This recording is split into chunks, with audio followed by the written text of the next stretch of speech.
না আপনি আমারে গন্ডির ভিতরে রাখবেন, কিন্তু কোন রাহাটা রাখবেন এটা এখনো বুঝতে পারছি না। তো এই যে বেটা কইছে, এই যে কত জাতের বর্ডার, বুটের বাজার চিনে আপনারা কি কো?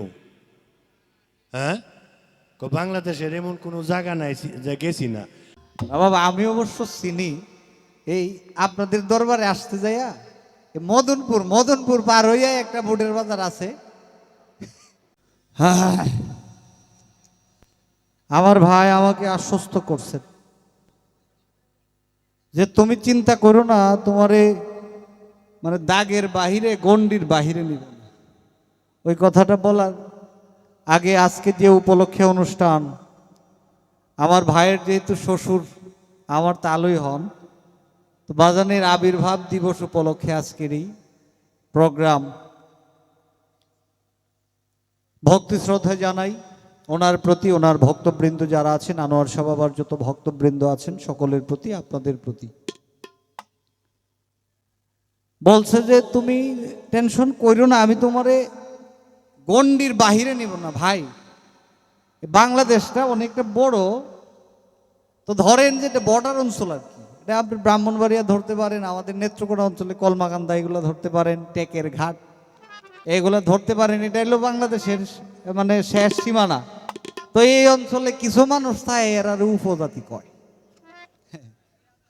মানে আপনি আমারে গন্ডির ভিতরে রাখবেন, কিন্তু কোন রাহাটা রাখবেন এটা এখনো বুঝতে পারছি না।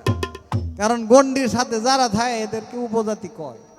তো ভাই এমন ভাবে রাখেন না, মানে ওইলে ভুরাভুরি দোষী করেন না, নাইলে করেন না। হ্যাঁ, গন্ডিটার ওই যে দাগটার আশেপাশে রাখতে তো লাভ নাই। আর আপনি থাকবেন রাজধানীতে ঢাকার বুকে, আর আমি যদি থাকি কলমান্দা, তাহলে আমার লাভ আছে ভাই? তো এমন রাখা রাখেন না, মানে যেটা লাভের মধ্যে আহু থাকে। মাহত পৃষ্ঠা রাইখা বলতেছে কয় বিনা দোষে দোষীটা বানাইলি না। ভাই বিনা দোষে দোষী বানাইছি না, আপনি ভয় পায়েন না। আমি যেমন আপনার পক্ষেও আছি, আমার যিনি ভাবি ওনার পক্ষেও আছি। উনি যদি কিছু কয় তাহলে আমি ওনারে বোঝানোর চেষ্টা করি, আপনি ভয় পায়েন না। বুঝছি তো ভয়টা কোথায়। যাই হোক, একটি আমার ছিল যে রাসূল পাক সাল্লাল্লাহু আলাইহি ওয়াসাল্লামকে কিভাবে দেখবো বা কিভাবে চিনবো। সম্মানিত উপস্থিতি, এন আমার জিয়ের টাইম নিলছে ফিসেতে বইছে যে, তো জিয়ের এই যে দুই বাতিজা শ্রাবণ মাস হইলাম তোরা ঠিক করতেছি না, কিন্তু এইবার যে কি গান দিছে এটাও শুনছি না। কারণ তাল হারা এক বেতালা। কারণ পারিপার্শ্বিক এমন একটা মুমূর্ষ অবস্থা আমার বিরাজ করতেছে, একদিক দিয়ে শারীরিক, একদিক দিয়ে মানসিক, একদিক দিয়ে পারিপার্শ্বিক, এবং বিভিন্ন জন আমাদের বিদায় নিতেছে, ক্ষত বিক্ষত হয়ে যায়। যে কারণে আমি কিন্তু জানাজায় যাইতে পারি না, আমার মুখ শুকায় যায়। আমি 14তে অ্যাক্সিডেন্ট করার পরে আমার ডাক্তার নিষেধ। এখানে দুইজন ডাক্তার ছিল। সৈয়দ নজরুলের যে রেজিস্টার, যে রোগীদের রেজিস্ট্রেশন করে, আপনারা যারা সহযোগিতা চান, আমার সহযোগিতা চানপুর না, এই সারা বাংলাদেশের যে কোনো প্রান্তে সহযোগিতা লাগবে, আমার সহযোগিতা আপনারা পাবেন। তো এই যে বেটা কইছে, এই যে কত জাতের বর্ডার, বুটের বাজার চিনে আপনারা কি কো?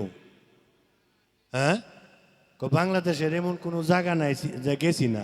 আমি এক শিল্পীর দিকে এই তুমি বুটের বাজারে গেছো, কইটা কুহানো? আমি কই তোরা বাড়ির ফিসে কুহানো, এরা বাড়ির ফিসে।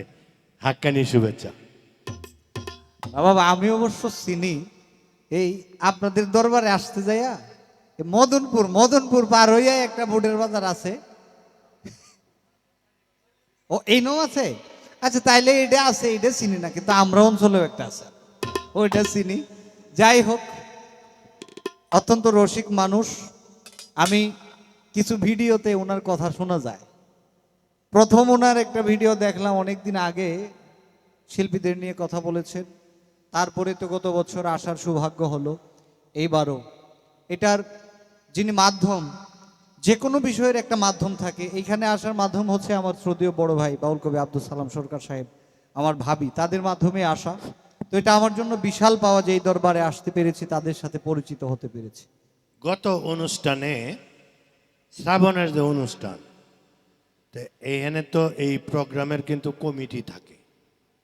আমার পারিপার্শ্বিক কাজ থাকে, সচিব থেকে বিভিন্ন ধরনের মন্ত্রণালয়ের ডাক্তার ইঞ্জিনিয়ার থেকে এমন কোনো প্রান্তের লোক নাই যারা আসে না। এদের কাছে সময় দিতে গিয়া কিছু হুরাবডি শিল্পী আনছি আর কি। কথাটা আপনারা দুঃখের সত্যি কইতেছি। আর ইউটিউবাররা আপনারা বিশেষভাবে অনুরোধ করি এটা তুলুন না, যে এটা আমার কষ্টের কথা, প্রেমের দেশেই কষ্টের কথা। এই যে নয়ন শেখ আছে না, কেকলায় যে গান গা হুরাবডি, এরপরে আরেকটা হইলো কি তা জানি, এটার নামও জানি না আমি। হ্যাঁ, এখানে ফেসবুকে স্ট্যাটাস দিছে গাই দেয়া গাইবাও দেওয়ান জানা বেটি লিখছি। তো এই যে গাইডিয়া, এই গাইডিয়ার আফানি বেমার। কি বেমার?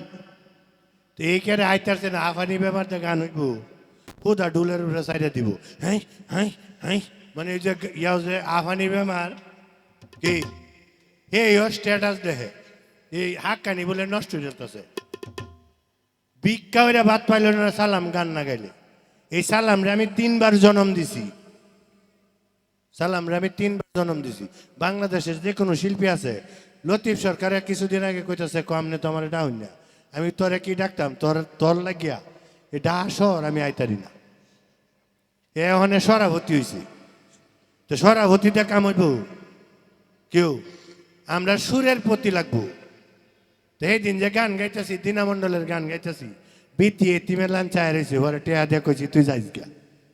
এই কারণে 15 জনে না হচ্ছে, কয়লার তো বাইনা আছে, মানে বেটি কিবা সেদ্যা সুদ্যা আইছে এটা আমি জানি না। আপনাদের প্রতি ভালোবাসা, কৃতজ্ঞতা। আর পরিস্তান তুমি বাতি যা নয়া আইসো, ফলর যাতা খাইছো না, গন্যা মাছ কালি উজাই এই চলে জানিয়ে রাখো, ছাড়তাম না তোমার এইবার না। ডিসেম্বরের অনুষ্ঠান তো 4 দিন ব্যাপী হইব, তুমি যেই দিন গাইতারো, আর শেষে কিন্তু কেকলায় হয়ে যাইবা। আনোয়ারুল হক 7 দিন পর্যন্ত গান শুনছে, পরে দে আর শিল্পীর গলা দিয়ে গান আয় না, তো যাইও না। এইবার শুনছি শ্যাম্বুজি ভুল করিয়া গেছে, আনবতে এই আজ শুনছি সালাম রে কইসলাম তোর এই গান শুনিয়া সারব। তো আজকে কিন্তু এই গান আল্লাহর রহমতে সে গাইছে না, তো মালিক তারে অনেক ইজ্জত সম্মান, সে দয়া ভিক্ষা চাইছে, তারে দয়া ভিক্ষা হিসাবেই আবার পূর্ণ জন্ম দিলাম। সে ভুলের কারণে যে ভুল করবো ওখানে যাইব মারা। হাক্কানি শুভেচ্ছা।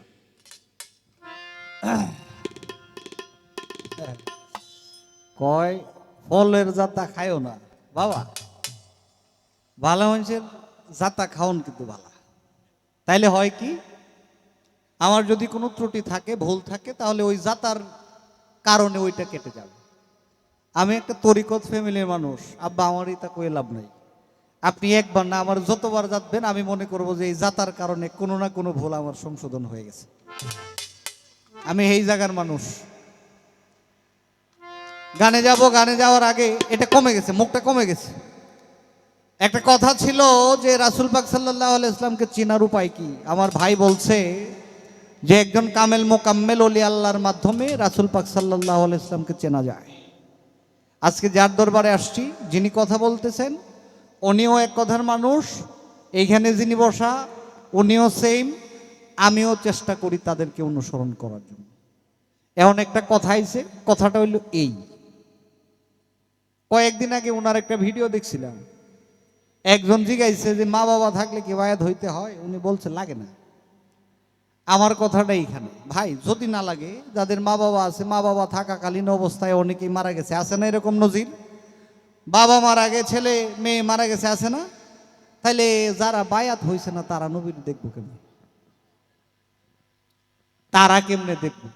ধরেন বাবা থাকতে মারা গেছে ছেলে, দেখা যায়, আমি উদাহরণ যদি দেই, এই যে চট্টে বাজাইতো যে বাবুল আমাদের অঞ্চলের, এখানে আমরা যারা মিউজিশিয়ান আছি সবাই চিনে, ওনার মা এখনো জীবিত, কিন্তু উনি মারা গেছে।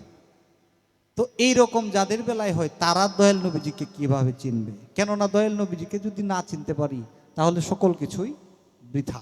তাই ওনাকে চিনার, যারা আহলে বায়াতের ছত্র ছায়ায় আসে নাই, তাদের যদি কোনো উপায় থাকে এটা একটু বলবেন। এটা একটা মিনতি রয়ে গেল। এখন বিচ্ছেদ। সম্মানিত উপস্থিতি, আমি যে ফকির চান্দ্রে বলছি ছাড়বো না, এটার অর্থ কিন্তু হৃদয় থেকে তাকে গ্রহণ করে নিব। আলহামদুলিল্লাহ। এটা হলো গিয়ে বিষয়টা।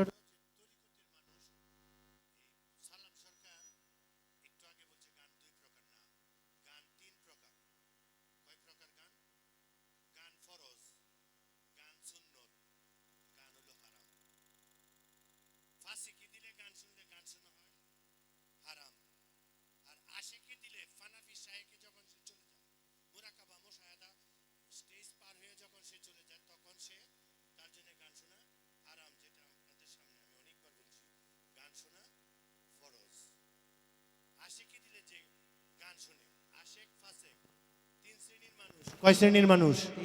তিন শ্রেণীর মানুষ। একটা হলো বাজাইরিয়া, একটা হলো আজাইরিয়া, আর একটা হলো মাজাইরিয়া। কয় শ্রেণী? তা এই মাজাইরিয়া শ্রেণী খালি মাজারে মাজারে ঘুরে, এক ফলি তিন লইয়া কোন কাউন দিব। আজকে 3 দিন পরে খাইছি। আমার চেহারাত কি বাসে? আমি খাই না, না আপনাদের কাছে খাবার চাই। আমি অনুষ্ঠান করি আপনাদেরকে মনোরঞ্জন দেওয়ার জন্যে। আপনারা যেন আশেক হন কার? ফানাফি শায়েকে এবং আত্মশুদ্ধির পবিত্র বন্ধনে। এখানে সূরা নাজমের 28 নম্বর আয়াত, তাহারা অনুমানের অনুসরণ করে, সত্যের মোকাবেলায় অনুমানের কোনো মূল্য নাই। আর সূরা বাকারার আয়াত নাম্বার এখন মনে নাই, বলতেছে তোমার বাপ ভাইগণকেও বন্ধু বলিয়া গ্রহণ করিও না, যদি তাহারা ইমানদারিকে বাদ দিয়া কাফেরিরে ভালোবাসে।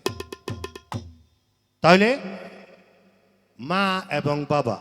4-5 দিন আগে ওই যে আমরা দিলীপ খানের ইয়াতে গেছি, পাম্পে তেল ভরতে গাড়িতে। 60-65 বছরের এক বেডিয়ে আমার বাপ দেখতেছে, বাবা কয়টা টেয়া দেন, আমি কিন্তু ভিক্ষুকরে টাকা দিই না, এটা আপনারা জানবেন। এটা আমাদের হাক্কানির সিলসিলাতে নাই। আপনি 20 টাকা 50 টাকা তারা ভিক্ষুকরে দিয়ে দিলেন, তার অভ্যাস আরো খারাপ করে দিলেন। পারলে 10,000 টাকা দিয়ে দেন, সে যেন আর ভিক্ষা না করে। এই 50 টাকা দিলে সারাদিন সে ভিক্ষাই করতেছে। তো আমারে ওই ভিক্ষার মধ্যে বলতেছে, বাবা কয়টা টেহা দে, 20টা টেহা দিন। আমি বলছি বাপ ডাললে কাম হইতো না। কি হলে কাম হইবে? আমি গাড়ি তো হইলে যে আমার জি পাইছি 65 বছর জি। পরে আমার জি ভূত আছে, তাইলে কি বাপে এটা কি কে লেগে বাপ ডাকছে? এই 50 টাকা বা 20 টাকার লেগে বাপ ডাকছে। তা শিল্পীর যে বাপ দেখে ঘরে এই যে, আর আমরা যে ছোট বাচ্চাদেরকে, যাদের 1 বছর 1.5 বছর 2 বছর মুখে হাসি ফুটায়, 2.5 বছরের বাচ্চাদেরকে আমরা কি ডাকি? আম্মা ডাকি, আব্বা ডাকি। কেন? তারাও যেন সেই পবিত্রতাটা, সেই শুদ্ধতাটা নেয়। গুরু পিতা, গুরু মাতা, গুরু আপনজন, যে যেভাবে পারো ধরিতে নিরঞ্জন। করেছেন আমার ধ্যানেরও সাথী, বলেছেন আমার সাই রাব্বানা, কবুল করো হে আদম সুরতে সফিয়ানা। হাক্কানি শুভেচ্ছা।